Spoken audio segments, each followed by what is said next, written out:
गंगणपतये नमो नमः। श्रीमद् वाल्मीकि रामायण किष्किंधा कांड 34वां सर्ग। सुग्रीव को लक्ष्मण के पास जाना और लक्ष्मण को उन्हें फटकारना। लक्ष्मण बेरोक टोक भीतर घुस गए। उन पुरुष शिरोमणि को क्रोध से भरा देखकर सुग्रीव की सारी इंद्रियां व्यतीत हो उठी। लक्ष्मण पुत्र दशरथ पुत्र लक्ष्मण रोषपूर्वक लंबी लंबी सांसें खींच रहे थे और तेज से प्रज्वलित से जान पड़ते थे।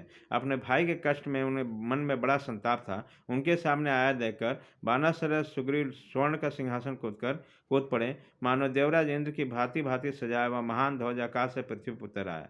सुग्रीव के उतरते ही रूमा और स्त्रियां भी उनके पीछे सिंहासन से उतर कर खड़ी हो गई। जैसे आकाश में पूर्ण चंद्रमा का उदय होने पर तारों का समुदाय भी उदित हो गए। श्रीमान सुग्रीव के नेत्र मद से लाल थे। वे टहलते हुए लक्ष्मण के पास आए और हाथ जोड़कर खड़े हो गए। लक्ष्मण वहां महान कल्प वृक्ष के समान स्थित थे। सुग्रीव के साथ उसकी पत्नी रूमा भी थी। वह स्त्रियों के बीच में खड़े होकर तारिकाओं से घिरे हुए चंद्रमा के भांति शोभा पाते थे। उन्हें देखकर लक्ष्मण ने क्रोध पूर्वक कहा, बानर राज, धैर्यवान, कुलीन, दयालु, जितेंद्र और सत्यवादी राजा का ही संसार में आदर होता है। जो राजा धर्म में स्थित होकर उपकारी मित्रों के समान की हुई अपनी प्रतिज्ञा को झूठी कर देता है, उससे बढ़कर अत्यंत क्रूर कौन होगा। अश्वदान की प्रतिज्ञा करके उसकी पूर्ति न करने पर अनाश्रित नामक पाप होता है। वह पाप बनने पर मनुष्य 100 अश्वों के हत्या के पाप का भागी होता है। इस प्रकार गोदान विषयक प्रतिज्ञा को मिथ्या कर देने पर 700 गौओं का वध का पाप लगता है तथा किसी पुरुष के समक्ष उसका कार्य पूर्ण कर देने की प्रतिज्ञा करने पर उसकी पूर्ति नहीं करता, वह पुरुष आत्मघात तथा सौधन वध के पाप का भागी होता है।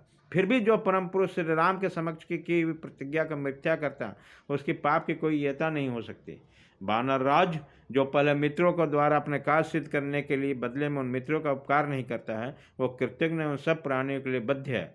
बानर राज, किसी कृतज्ञ को देखकर कपित ब्रह्मा जी ने सब लोगों के लिए आदरणीय यह एक श्लोक कहा, सुनो।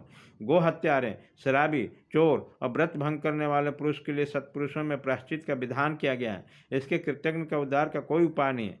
बानर, तुम अनाज, कृतज्ञ और मिथ्यावादी हो, क्योंकि श्री रामचंद्र की सहायता से तुमने पहले अपना काम तो बना लिया, किंतु जब उनके सहायता करने का अवसर आया तब तुम कुछ करते नहीं। बानर, तुम्हारा मनोरथ सिद्ध हो चुका है, अतः अब तुम प्रत्युपकार की इच्छा से श्री राम की पत्नी सीता के खोज के लिए प्रयत्न करना चाहिए।